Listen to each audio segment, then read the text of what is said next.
Hi, Hi. how are you? Oh, good. Oh, there I am. Sorry. Hey, I'm good. How are you? How you doing? I'm good. I've been waiting about 30 years to talk to you. Oh, geez. I'm sorry to me to keep you that long. um, where are you broadcasting from? I'm at my house. Let me see if I can change this back. Should I just blur the background? Does that help? I like it. I like it Okay. if it works for you. Yeah, it's fine for me. So, first of all, this is an honor for me. Um, Me too. and um, I wanted to ask you, this is, all pre the questions. I have, I have a series of questions which are largely focused around the spiritual dimensions of music Oh, okay. and music itself, and Yeah, hopefully stuff great. that you'll find interesting. But you guys played a gig in Boston, maybe in '93, with I think it was at a college, and there was a visual artist and a dancer. Does this sound familiar at all?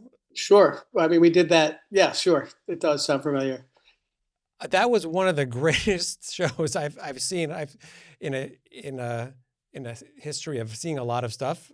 Wow. I loved it, and I always wanted to tell you guys that I found that was a really such a remarkable experience that I have not seen replicated since. But I don't Wow. know where it was, but I had a great Yeah, time there. I'm trying to think of what venue that could have been.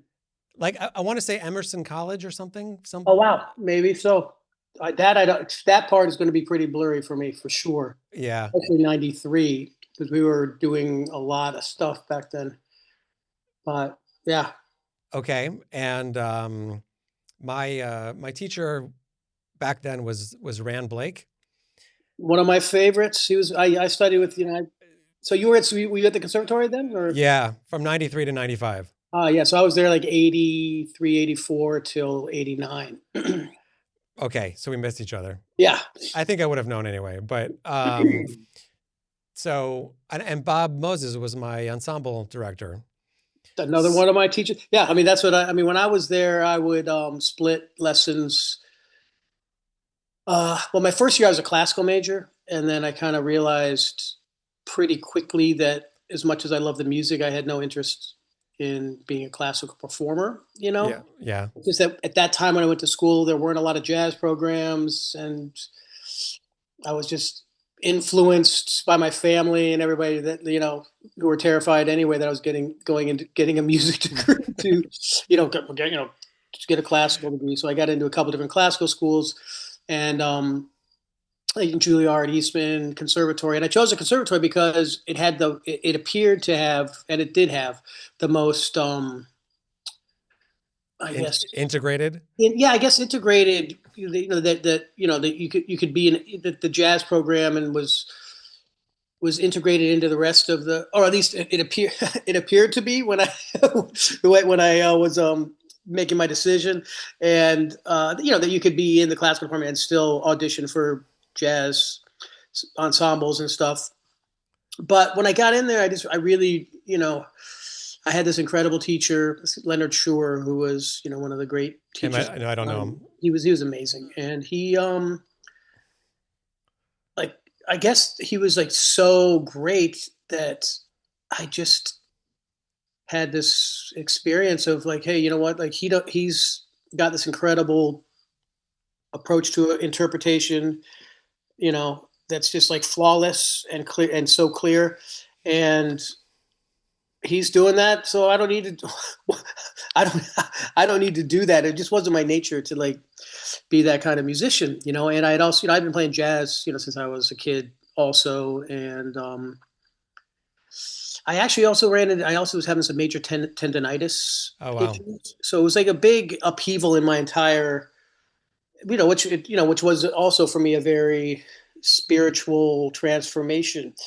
Moving from this sort of kind of world where I was a good reader. I could kind of I played all different kinds of music. I think it was really into really finding my own thing and my own voice and connecting to that. And the Third Street Department was all about that. Yes. So that's what I switched into. And then when I would do lessons, I would split lessons. And Bob Moses had literally just come that year. So I would split my lessons with Bob and Ran and different people that came through, Dave Holland, Yeah. McNeely. But I always, Ran and Bob were kind of the main two teachers there. And I wanted to play with Bob because like I wanted to know, work on my rhythm and groove and things like that. And also like just to know like what the drummers, because piano players, I mean, forget it. It's like a lot of people don't like piano players in their band because they play too much or they, just they can take over in a way by being in control of the harmony. And so it's like something it's funny, something I still like listen to and deal with is like, what kind of comping do different people like horn players, guitar players, working with Schofield, working with, all these different people over the years, like, really like wanting to know like who do they like? What do they like? What are they looking for? What supports them? So working with Bob was kind of like that too. We would play duos and then he would tear me apart and yeah. And Rand is literally still, I was actually thinking about him the other day. He's like one of my favorite piano players in the history of Me music. too. Me I too. mean, oh God, I just think, some of the stuff that I wish I had recorded more of my lessons back then. Cause some of the things he would play, was just, I mean, really, I mean, so free in his own way, like, Yeah. and just the way, his approach to harmony and, the way he would follow a melody and like, he could just change keys because of whatever he was doing harmonically. He would change keys seamlessly. He wouldn't even know that the bridge was in a different key than he started in because he really just like, it was really coming from him in that approach of, the ear kind of guiding everything Yeah. and, but from a real intuitive way. Yeah. He was incredible. So when we edit this, we'll put a picture of him up and a link for how people can access his Yeah. work. Because I think, unfortunately, he's not as celebrated as he could be out in the world. And anyone watching, check out Ram Blake, one of the greatest piano players of all time. Yeah. He really took it, at the time when he kind of came on the scene, he took it in a different direction than any other pianist. Like what Herbie Hancock did, what Chick Corea did, coming out of coming you know out of all the music that was happening then. Rand really went a complete different direction as a piano player, but very pianistic. And he had a whole other approach to harmony. He wasn't really a modal person. He Right. was very harmonic and very color oriented and his whole soundtrack obsession and Right. and the visual the visual the visualizing color. I mean, the whole thing, and just even his approach to harmony, the way he reharmonizes standards really is connected to the history but went on its own trajectory. It's really incredible. Yeah. And it's Uh, modern and yeah, you know it's brilliant. So I could talk about Rand probably for the entire amount of time Totally, that we have, absolutely. but let me take a 30,000-foot view of music for a second with you, and read you a quote from a musicologist named Victor Zuckerkandl, who I love and wrote a fascinating work on a couple books on music.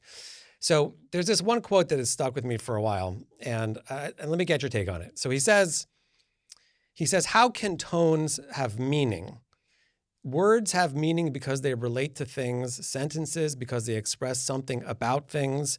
Tones do not relate to things, do not express anything about things, represent nothing, betoken nothing, indicate nothing. What is it then that is meaningful in tones that allows us to distinguish sense from nonsense in successions of tones? So that's another way of saying, what is music? What is music? Yeah, I know it's deep. I know there's a lot to it. I get no. So he's just throwing this question out as a fodder for thought, I guess, right? Sure. I'm sure. Hopefully, he has it figured out for himself. I really hope so because He talks about it in a whole book. Yeah. yeah. Okay. I hope he doesn't. I hope he But doesn't really feel like that for himself because that would be rough. no, he loves music. He's coming Yeah, at it from a good place. yeah. Yeah. Yeah. Um, Well, I mean, to me, music is it is, like words, and like it's a language.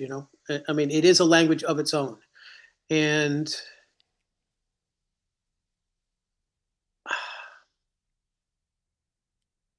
that expresses only what music can express. And in my opinion, it is our greatest language. I mean, Hmm. mathematics is another incredible language, and speaking and is a pretty good language, and but music really, I mean, I guess I deeply believe that, like we're in an era when our minds, the mind is king, and I just really believe Mm. that, and just I think most physics, science, but everything has shown us that we also, that our heart and our gut are filled with neurons, Yes. and it's something that I just think our obsession with, like, our cleverness over Mm. the past hundreds of years, Hmm. maybe, Our intellect, you mean? yeah, our intellect, and our mind, that way of thinking and understanding things has, this sort of material science has really taken over. And I just, and I think music really helps communicate from the other centers of our Hmm. intelligence, the other centers of our ability to understand, of our ability to, I guess, think, for lack of a better word, to take thinking out of just the mind. That we can, but it's also more of a feel. And so I feel like, what music does is it's a language that, is between idea and emotion, Hmm. and has the ability to express, ambiguous territory Yeah. very Yeah. clearly. And it's not something that we can put into words, or analyze from just a intellectual standpoint. And it's, it, I mean, I think about, like, one of the when I worked with the Dirty Dozen, I produced a record of theirs years ago, and started really spending more time in New Orleans. And the way they would talk about the tracks when they listened to them was very simple. It was, I'm feeling that, I'm not feeling Right. that. It wasn't like, well, you played these notes, Right. you need Right. to, we need to do that. It was just like, I'm feeling it, I'm not feeling it. It just really struck me as, like, yeah, one way to, look and understand music. It's like, are you feeling it? I think that's why so many different kinds of music can appeal to so many different people, you know? I think there's actual profundity in your answer. Something that probably needs a book of its own. But you're entirely right that the intellect has been massively dominant in culture, has much more respect than other modalities, of processing information. And exactly as you said, the gut and the heart, have taken a back seat, I think, to the intellect for hundreds of years, and therefore, we're like estranged from it to some extent. However, when we almost all of us, when we hear music or feel a tug that is, as you said, like a different language. It's some other means of communication. But it's interesting because language is usually, but not always, between two or more people. But I'm sure you've had the experience of sitting in a practice room and playing, and it's just you, and having some kind of transcendent experience, where you're interacting with the vocabulary of these sounds. Does it strike you as odd that there's, like, there's a language that you speak to yourself? I don't think it's just myself. Ah, good. What do you think? Well, I don't. I mean, I'm not. Well, I mean, this is tied into the, just the idea, that with this obsession with our, intellect, or our minds, and and this sort of also separates us from other things. As we try to figure ourselves out, we create a separation. It's like, I just feel that we're connected to everything. Mm-hmm. To me, everything has a spirit. Mm-hmm. Plants, and then forests collectively. I mean, everything. And I just, we're not as individual as we think. Yeah. So when we're alone having that experience, we're connecting to all kinds of other, we're pulling through, I mean, things that they haven't even been able to analyze or haven't really discovered. I mean, sure, you get into quantum physics and especially really modern science. They've been talking about it for a a long time, but it is not part of what we're taught. It's not part of our culture. It's not part of what, it's just because it's really hard to understand and hard to put into words and takes a certain kind of mind to intellectually get to that place. Right. But it's really easy to get to that place when you train your other centers to, you know, align and, you know, be equal to the mind. And I feel like when you're having that experience by yourself, um, I mean, there's so many things that could be happening. It's like, I mean, I don't know. It's just, it gets, time and, time is an illusion. It doesn't exist. So, are we connecting with our ancestors? Are we connecting with other, you know, with things we can't see that are right there, And so I just feel like, when we are creating, when we're making music and we're basically creating a vibration, a sound, and that sound, everything is vibration. So we're affecting everything. And so when we get into that state where we're actually having a transcendent moment with music, Mm-hmm. we are, you know, more in the unity that really is, I think. I And I think that's, I can remember, a couple times as a kid having that experience. And the goal has been to try to get, to try to get there all the time, or to, just get it back. so what was that like as a kid? Um, well, one was, I remember I was going to some piano competition-y type thing when I was really young, like 7, 8 years old, and it was playing some Mozart. And I think I had the benefit of showing up, expecting to wait for a while and have time to mull over and get nervous. And I literally walked in the door, sat down, and I had to go play. So I had no time for any self-reflection or. So I just got up and played, and it just like the piece played itself. Mm-hmm.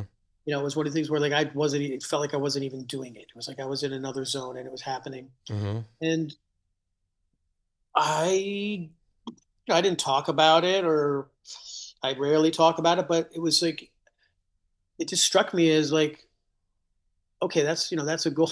That's one of the goals, is to be in that place. Right.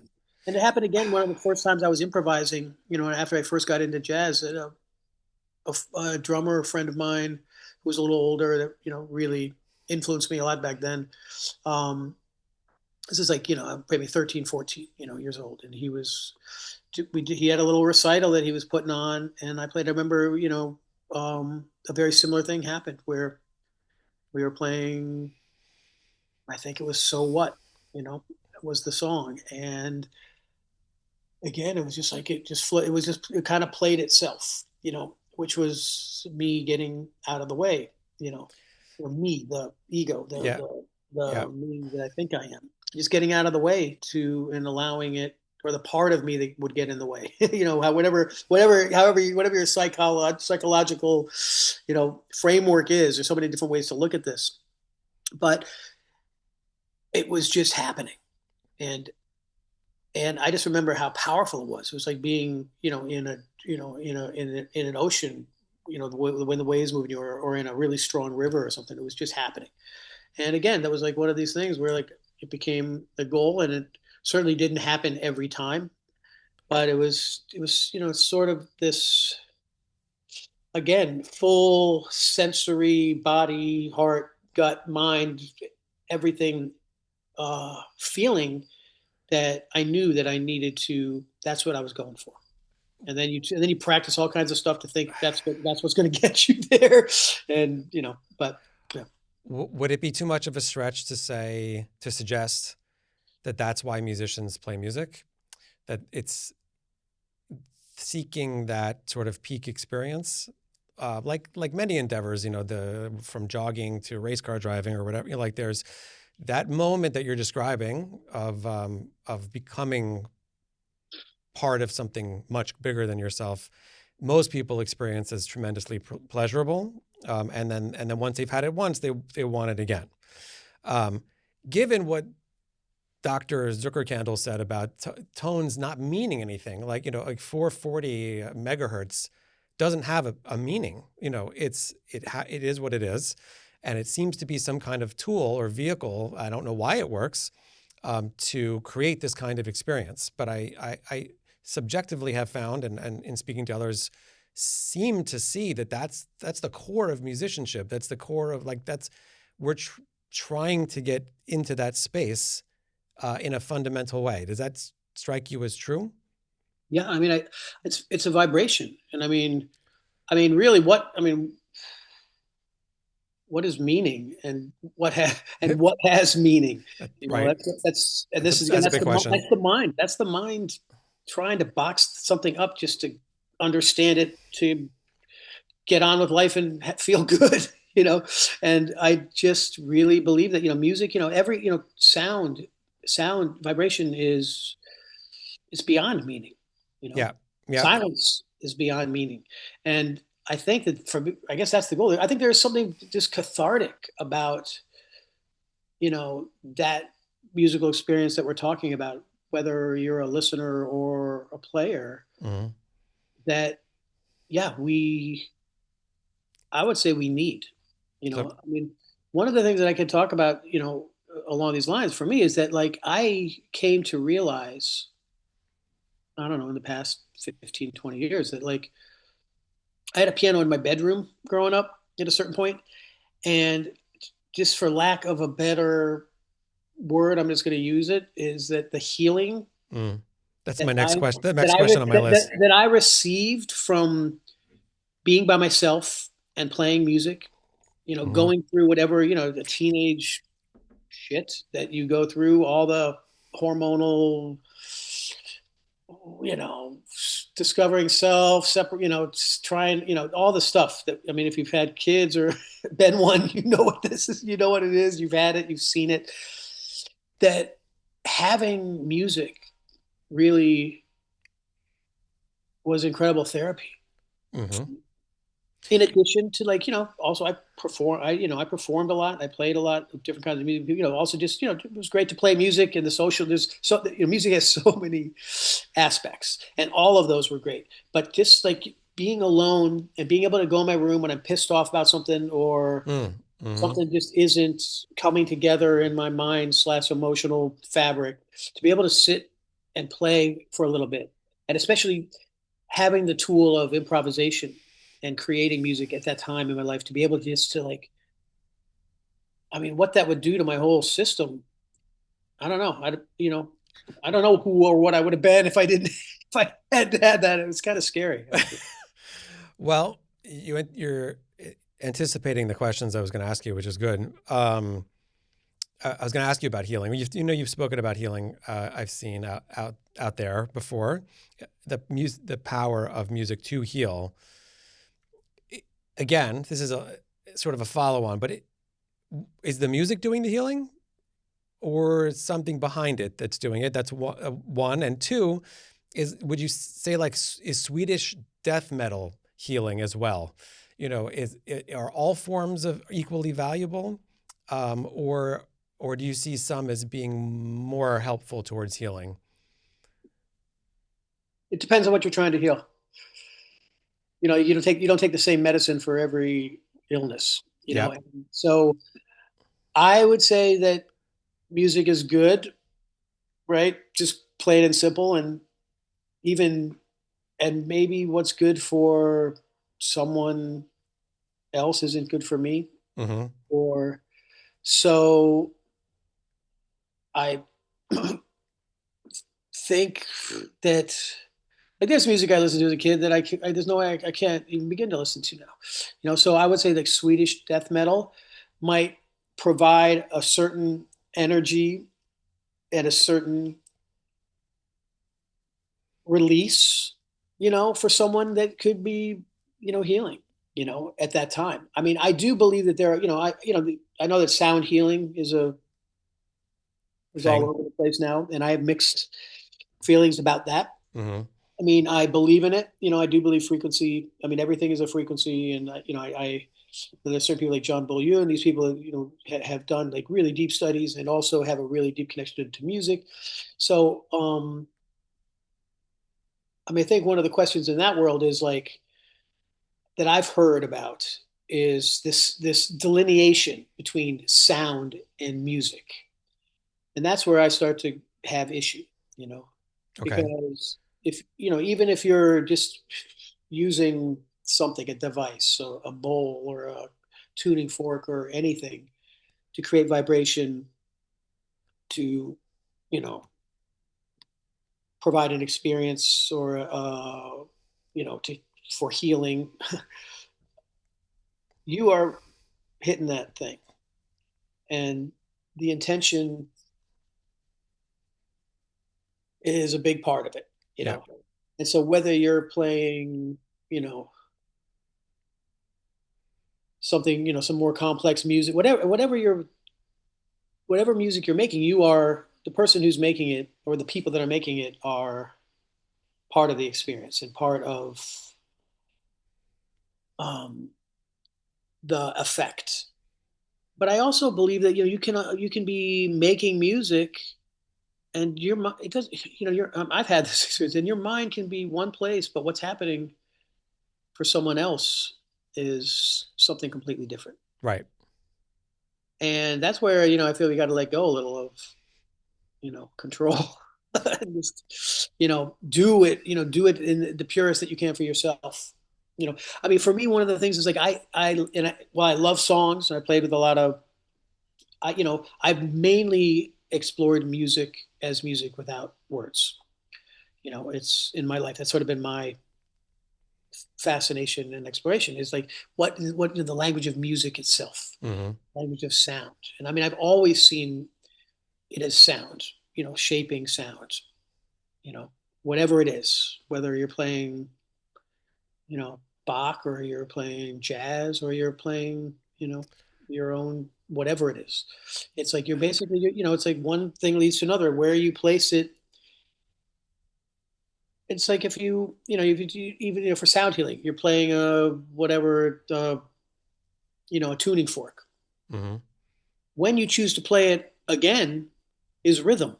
It's where you place it in time, so, and I think there's so many traditional musics that, healing music from Africa, from, Peru, from Brazil, that have, Hmm. there's rhythm in there. And rhythm is also healing. There's something to, I mean, it's all part of it in the world of healing, in my opinion. Yes, I have a question about ritual, which I'll get to in a minute. Yeah. But let me ask. I'll pivot for a second, if it's okay. Yeah. Um, y- I often wonder about people who are very accomplished at something. Like, you know, I presume you're aware that, like, you're very good at what you do. It's. Do you feel that way? I mean, like, do you? Not really. That's remarkable. I mean, Um, it's really a work in progress for me. And, I do say there's different parts of me. There's parts of me that are very critical of me, of what I do. Yeah. I'm trying to learn to enjoy it.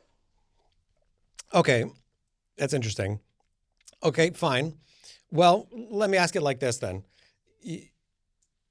Just like we were speaking about Rand before, like, I think Rand should be playing at Carnegie Hall, regularly, and I should be selling millions of records. And, he's been a very niche thing, you Yeah. know. Um, you have enjoyed pretty substantial success for a jazz musician. It seems to me, maybe you disagree, but your name means something, to a lot of musicians, that certainly the ones I know, and I wonder if you ever get frustrated, if you ever you think to yourself like, dang, this music, what I'm playing is great, and it should be appreciated by so many people. Do you ever get frustrated with like how far it goes? I don't.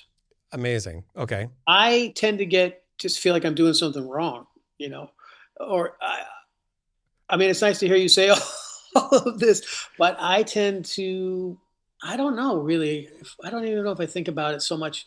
I mean, the truth is, like, I do recognize that there's been some commercial success, but not enough for me to not have to work all the time. It's like I'm not in a position. I haven't created music that has sold bazillions of copies so that I can. I'm not like I don't have money coming in from my past works that sustains me. I'm still Hmm. sustained by going out and playing, Right. and try. And I would say sometimes I'm frustrated by that. I'm frustrated with the state of the music business. I'm frustrated with what YouTube, Spotify, and all these platforms. How they don't support that thing that keep that that is their sustenance, Hmm. which is musicians creating music, and I see this. I'm more frustrated with that kind of stuff. How musicians are taken advantage of, and I guess I get more frustrated with,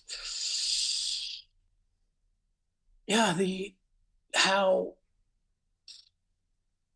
I don't know, just the aspect of how most of the music out there is about nostalgia, Hmm. entertainment, you know. And it makes me sad that more people don't feel like you about music or me, that they don't really just like love it, Yeah. Yeah. the point where they value it, where they understand that everything wrong with the world right now is our music. Mm. And then maybe I could blame musicians for that, because what are we doing? What are most musicians doing? It's like, I don't know. I don't really think about that too much, but I mean, Do you want to be specific about that? What? it's just the concepts. No, I don't know how specific I can be, but I just feel like in some ways the musicians have failed the freaking. Well, I mean, like, has Taylor Swift failed anybody? I mean, like, she has legions of fans. Like, does she not deserve that? Is it detrimental? I guess that's where I take a left turn, because it's all, I just see it as all part of it. And, I think, I mean, I believe that people go to her concerts and have amazing experiences, feel They really good. They are imbued with that thing that music does. They get excited. I mean, an example for me, I'll give you two examples that sort of explain this. One is when I was at school, and I've told this story before. I was deep in my jazz hole, more as I like to call it, but studying, you know, yeah, microtonal music, 12-tone music, like studying all with Joe Maneri. yeah, with Joe, and and then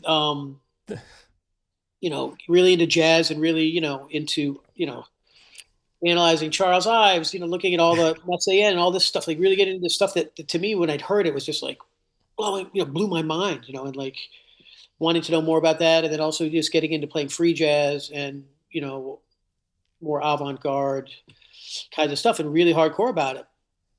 And I went to and this is coming from, as a kid, playing a lot of weddings and bar mitzvahs in South Florida, where I grew up, and playing at country clubs for people to dance. I mean, doing all that. But like, when I went to school, I was like, okay, I want to get, really study music, and I would do a few of those kind of gigs. But I was really trying to focus on whatever I thought was, the thing to be focusing on. And I remember going over to play a session over at Berkeley with some other guys, and standing outside the room waiting for our room to become available. And they were playing, I'm not sure what song, but it was a Billy Joel song. Yeah. And Yeah. I was thinking to myself, oh, geez, man, they're probably practicing for a wedding or whatever, like feeling something like, I don't know, judgmental Yeah. about it. Yeah. Like, not fully judgmental, but just like, in my own version of what we opened the door when they were done, and they were so elated, high-fiving each other's, and like just so. And this was like one of those moments, and I was just like, oh my God, like I'm sitting here, the five of us are about to go in this room. We probably won't even look at each other. and we'll play for an hour and a half or 2 hours. And these guys are doing something that I'm sitting here judging, and they're having that experience that music is supposed to give you. Hmm. And who knows? It was kind of after that I realized, hey, I got to relearn. I got to relearn how to love music again for the right reasons. So that kind of spawned that. Um, yeah. That's nice. And so I guess what I would say, that I don't know that answer, but it's just like that's how I feel. It's like music, you never know what it's going to do, because at different times in my life, different music has really moved me, and to the core. And yeah, so if Taylor Swift does it, and also like generally, like I've like had certain kinds of music, country music, opera. As much as I love the music of opera, I couldn't, the voice just I couldn't take it. And my mom loved opera, and I just like it's like it's like I was like, come on, Ray Charles, Aretha Franklin, what are they doing?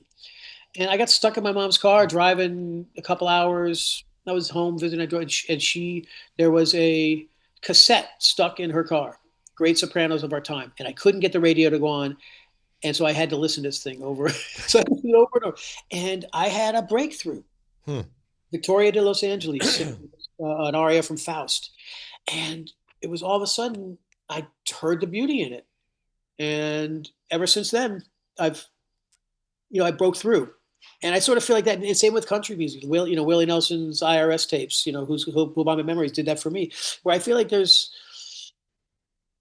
I don't know. I just believe that you can, if some people are loving it, we can find it, in, we can find something in it. And so I leave myself open to that with all music and any kind of music. To be able to feel whatever it is that if enough people really like it, there must be something. Yeah. I hope. Right. When I was at NEC, Kenny G was sort of hitting his stride as a player, and every guy hated him so passionately. And Dave Holland was teaching a master class or something, and somebody complained about Kenny G, and Dave said something that stuck with me all these years. He's like, Kenny is that's where he's at. It's like he's not doing this to be commercial. That's where his soul is, and you can't judge his soul. Like you can say you don't relate to the music, but like it's not a bad thing, and we were like, wow, no one has ever said that before, uh, but it's such a good point. Yeah, 100%. Yeah. Yeah, I mean, I agree with it. Yeah, just because you don't like something doesn't mean, you know, yeah, it's not good for someone else. Yeah, obviously he did very well. So, But okay, this is fun, but I've got two more categories of questions that I have yeah, time for. One is about music as ritual, and then I want to ask you a couple of things about Tisziji Muñoz, yeah. who I know you've played with and appreciate. Um, okay, so I know you like music with rhythm. Obviously we spoke about Bob Moses, we spoke about indigenous music, and the power of those rhythms. So, do you see or can you see music as a form of ritual by itself? When we go to concerts and we dim the lights and the musicians come on, like are we doing something ritualistic together that can count as an actual ritual? And whether they call it in Africa or in Asia, they call it a ritual and we don't, in essence, is that what it is? I I guess to some degree it always is. And I think it's those, geniuses that are able to transcend that the entertainment, because music is also entertainment, and Right. I don't think entertainment is necessary. Sure, it's a ritual of sorts, but when we start talking about music that is ritualistic intentionally for a certain purpose, that is, that's different. But I think anything we do, repeatedly is a is a ritual, and but I just and I guess like I don't. part of my thing is like, I don't believe in the binary. I don't believe in black and white. I don't believe anything is one thing or another. You know, I really don't. I don't think that's how it works. You know, I mean, you could, if you just, you know, you get close enough, everything is, is of the same. You know, you get far enough away, it's all the, you know, it's all the same. You get in there a little closer, you can start we try to differentiate. But, so I just feel like, you know, it's personal, I guess. You know, when I think about like with our band, Medeski, Martin and Wood, like we really were trying to, you know, we played instrumental music. You know, we and this is, you know, we became part of this jam band. We were Mm-hmm. Right. we out there before that word existed, before that scene existed. You know, we were doing what we were. We got in a we got in a van and then a camper and just drove around the country and played our music for people. You know, and our theory was, you know, we lived in New York, and we just we couldn't play 5 nights a week in New York. You know, the only thing, you know, Broadway shows do that. You know, certain other different kind, which get into the entertainment universe. And we did, you know, we really just wanted to we wanted to improvise every night and do our thing and develop, you know, our language, whatever that was. So we realized that, hey, if we can go to different towns, maybe we can play 4 or 5 nights a week. And if 50 people come out, you know, we go do it. They tell a few people, we get 50 people. We can keep doing this, you know, for a while. And, you know, we were sleeping on people's floors. You know, we were just like going out and doing it. And while, you know, the music itself is drawing from different sources, contemporary and whatever, it was never really entertainment, you know, for us.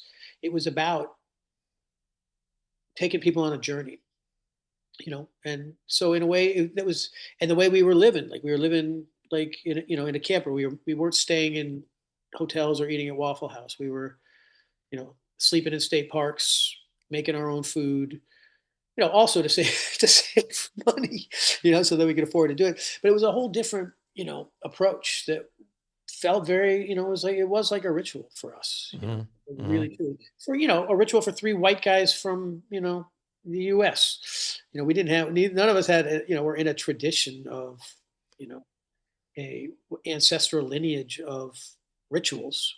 But we all related to that kind of music. And so it was a big part of what we were doing, but, you know, with our own influences, trying to be ourselves, Mm-hmm. you know, not trying to play jazz, not trying to play anything, you know, not, I mean, we tried, you know, when scenes would come along, acid jazz came around. Oh, maybe we're acid jazz. No, we don't. I mean, nothing. So we just, you know, are doing our thing. But the ritual part of it is really important. And, you know, I spent the past 20 years traveling to South America a lot and being involved in various rituals, you know. Mm-hmm. Um, uh, so yeah, I just, you know, I love it, and it's part of my life, and it's sort of like that's my religion, you know. Mm-hmm. So I guess if I could call it that, but I don't really call it that. But it's yeah, it's what I, you know, it's what I love. It's what feeds me. Mm-hmm. It's what keeps me connected. It what keeps me growing, you know. And that to me, that's, you know, every time I play, whoever it's with, whatever the setting, that's that's where I'm at with it, you know. And I start to see it, you know, like when I think about, you know, I've been playing with, past, I don't know, 5, 7 years. I was playing a couple times a year with Phil Lesh and his group, and I was not a Deadhead growing up, you know. I never listened to them. It was not. I was a jazz hole, and, you know, and I there were, you know, there were actually, when I was at the conservatory, there were classical musicians. So a lot of people, there were deadheads, and they'd listen to the tapes, and I'd listen to them and be like, okay, and then I'd go to my room and listen to Coltrane or Miles, you know, and Albert Eiler, and but they dragged me to a concert in 1986 in Providence, Rhode Island. A friend, Mm-hmm. we got to go, and I went, and I would say that I had an experience that probably unknowingly changed my perspective on things again, and set the course for what helped, was one of the stepping stones to going off and doing what we did. I did. Mm-hmm. And it was, I had, first of all, I'd never been, it was a 25,000, stadium where there wasn't a fight. I grew up, I'd go to sporting events, other rock concerts. Okay, that was like kind of mind blowing to me. The people were passing joints and mushrooms around, and everybody was. I mean, just the feeling was like nothing I had ever felt in that large a group before, and that was kind of impactful. And then they're playing, and I don't know, I wasn't really feeling the music. I was feeling my friends and stuff. And I've since heard that wasn't one of their greatest years. But at a certain point, they went into this space thing they do, Mm-hmm. and it was They're taking it. free improv. I would call it taking it out. They were taking it out, and I just had this other epiphany of like, and the audience was there Yeah. checking it out, Yeah. like, and doing their thing, and Yeah. and I realized like, okay, you know, these people are here for that, like just waiting for that cathartic experience that only improvised music can provide. Music can provide a lot of things: entertainment, nostalgia, healing, whatever. But then there is a cathartic,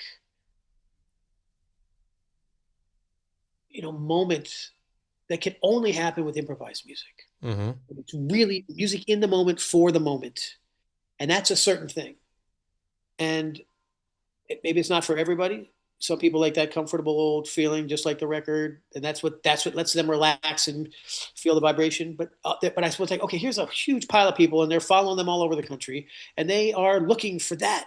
And kind of this was like, okay, so there are people here looking for that. It's not just for like the hyper intellectual, angry, music files. It's like okay, so there are actually normal people looking for this, and they just haven't had it presented to them in a way Yes. that they can digest.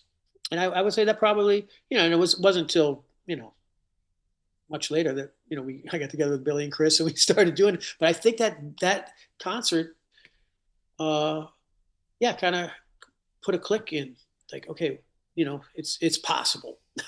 How, I don't know, but and also just watching their scene and like learning about them from hanging out with these guys, and that whole scene is like, that's what they, in a strange way, they provided a very safe container for people to go have crazy psychedelic experiences and grow.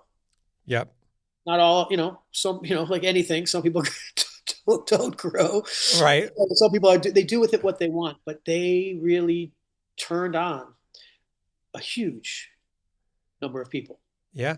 Yeah. And I would say, and this was for me, the Dead was the doorway to jazz. So I went from the Dead to Coltrane, and it seemed like a very natural transition, from the long improvs to another kind of long improv. It sort of set the stage for it. And I think it did that for a lot of people. And I totally, I didn't follow them, but I went to a lot of shows, and the scene, as you describe it, is exactly right. And these people are very open-minded, to different kinds of experiences. And I would say that's the most ritualistic musical experience that I know of, at least On in that scale. Yeah. yeah. So I 100% agree and love them. But I have time for two more questions, even though I have many more written down. But no, it's okay. This has been great. Let me ask you about Tisziji Muñoz. He's written a couple of books, amazing guitar player. I know you've played with him. And he said something about what he calls a transcending technique. And it says, he emphasizes that true creativity goes beyond technical skill. Artists must surrender to the flow of the present moment, letting go of self-consciousness to allow the heart fire sound to emerge. So I like the fact that he identifies something that seems to me very obvious, which is there's something about the the flow of the music in the moment. Like you have to concentrate right now. You can't be thinking about, I think, what's for dinner later or your card troubles from earlier. Like it's all about what's happening in this moment. And that seems to be a gateway to what he calls heart fire sound.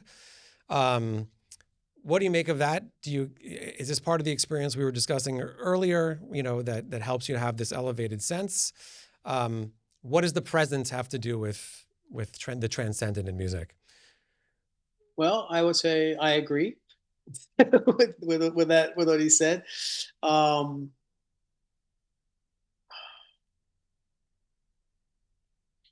I mean, it really is about, it's about like being in the moment. And even if you're playing classical music, something that where every note is defined, to be in the moment as it's happening, and to not be thinking about,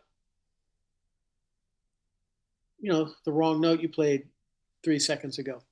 I mean, it's hard. It's not. It's. I mean, it's a true spiritual practice, and that's where music really can be an all-encompassing spiritual practice. I mean, physically, how you play your instrument is, it can be like Tai Chi or a martial art, in terms of like what not, not using what you don't need to use, when to use force, like how it's, you're using muscles on a smaller level and you're not like hitting things, but Mm-hmm. you are, it can be a physical practice that can, sustain you for your life. And it's also, can be like, in this case, a spiritual practice, and I mean, that's his approach 100%, and it always has been. And he's like, really keeping that, I guess, the genre of spiritual jazz. Like I mean, he lives it. He, like, he's written hundreds of books. Oh, has he? Oh, Okay, he's written I a didn't realize. lot, a lot of books. He just is like a fountain. He can't. It's just, he's always writing, and it's really beautiful because the way he uses words, the way he um, really puts you into that space of not being able to understand yet understand, and we did a record together called Ugly is Ugly, which is his spoken word and then Right. music of it. That's I mean, I still listen to it every once in a while just to get a dose of him, because it's really amazing. And we still try to play together when we can. But um yeah, I mean, yeah, Heartfire Sound is his offering. That's what he calls it. And it's so that, the music is too limited a word, I think. Mm-hmm. And it is about using music as an opportunity to transcend, you know. And I guess that's all in your intention and your approach, you know. Whether Yeah. you're playing something that's completely harmonic and simple, or something that's aleatoric and hard to grasp. Mm-hmm. I wrote down this as a last question. I wrote Spinal Tap question, um, which is, what would you be doing if you weren't a musician? If you either couldn't play, or if life had led you down a different path, what do you think you'd be doing? Like now at this moment, Yeah. because I mean, I think there's been different things at different points in my life. Let's say you couldn't play any, God forbid. Let's say you couldn't play. What? I might be doing body work of some kind, or I would probably, in some way or other, just be deeply involved, 100% immersed in some sort of, uh, which I sort of am anyway, but I still, play music. Some sort of like plant medicine type of life, or I don't know, I might be living in the jungle in Peru or Ecuador. So a different modality of spiritual pursuit, basically. Yeah, Yeah. yeah, yeah. Just like Right. the one that's just like right over there. Right. Right. Right. This is also part. Playing music is also part of. Well, John, this was a real big treat for me. As I said I it's funny when you meet somebody, and you've known them for a long time, but they haven't known you, and here you are. Thank you very much for taking the time to speak with me today. We'll edit this and we'll add some images and whatnot, and we'll get it to you, and God willing, a lot of people will benefit from your wisdom and knowledge. And you have, outside of your music, you have some very important ideas, and I hope that a lot of people get to learn about them. Thanks. Well, I look forward to checking this out. I'm going to check out. I haven't seen. I'm going to go check out some more of your podcasts. Is that podcasts, or what do you call it? Podcasts. Yeah. Okay. Thank you so much for thinking of me and doing this. Appreciate it. My great pleasure. And hope to talk to you again. All right. Yeah, me too. All right. Take care. Bye-bye.